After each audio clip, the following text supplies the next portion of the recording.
कल मैं आप सब के जो मैसेजेस आते हैं वीडियोस के नीचे उनको देख रही थी और उनके जवाब दे रही थी।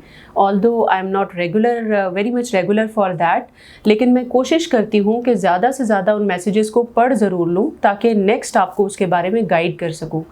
तो उसके अंदर एक सवाल था कि अगर प्रीमेच्योर मीनोपॉज हो जाए यानी वक्त से पहले माहवारी बंद हो जाए तो क्या दवाई इस्तेमाल करनी चाहिए या नहीं।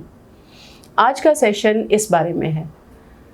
प्रीमेच्योर मीनोपॉज का मतलब है कि 40 साल की उम्र से पहले खातून की माहवारी बंद हो गई है और अब दवाई के बगैर उन्हें पीरियड्स नहीं आते, और ये चीज़ सीरम FSH लेवल यानी लेबॉर्ट्री के ज़रिए साबित हो गई है, और इसका रीज़न कोई और वजह नहीं है डेफिनेटली।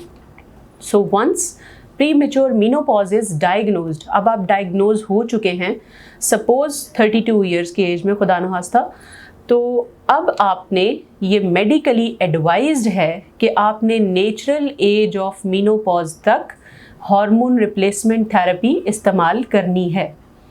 मैं उम्मीद करती हूँ कि आप लोगों को ये बात बिल्कुल क्लियर हो गई है कि जब भी आपको प्रीमेच्योर मीनोपॉज होगा या वक्त से पहले माहवारी बंद हो जाएगी तो ऐसी सूरत हाल में आपने साइक्लिकल पिल्स या जिसे हम हार्मोन रिप्लेसमेंट कहते हैं वो आपने माहवारी बंद होने की जो कुदरती उम्र है या अमूमी उम्र है उस एरिया में, उसके अंदर आपने उस वक्त तक वो दवाई इस्तेमाल करनी है। अब ये एडवाइज्ड क्यों है?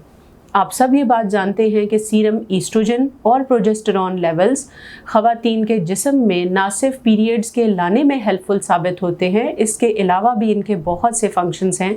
फॉर एग्ज़ाम्पल, ये कार्डियोवैस्कुलर सिस्टम को हेल्दी रखते हैं।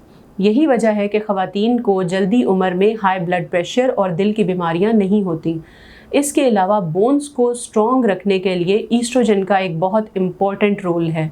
इसके अलावा बाकी के जो बॉडीली फंक्शंस हैं उनमें भी ईस्ट्रोजन का एक बहुत इम्पॉर्टेंट रोल है।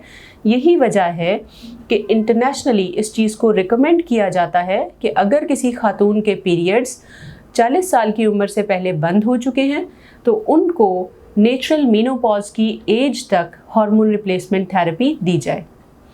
मैं उम्मीद करती हूँ कि जो बहुत से क्वेश्चन मीनोपॉज और प्रीमेच्योर मीनोपॉज के रिलेटेड आप लोगों ने किए थे वो आप लोगों को अब क्लियर हो चुके होंगे।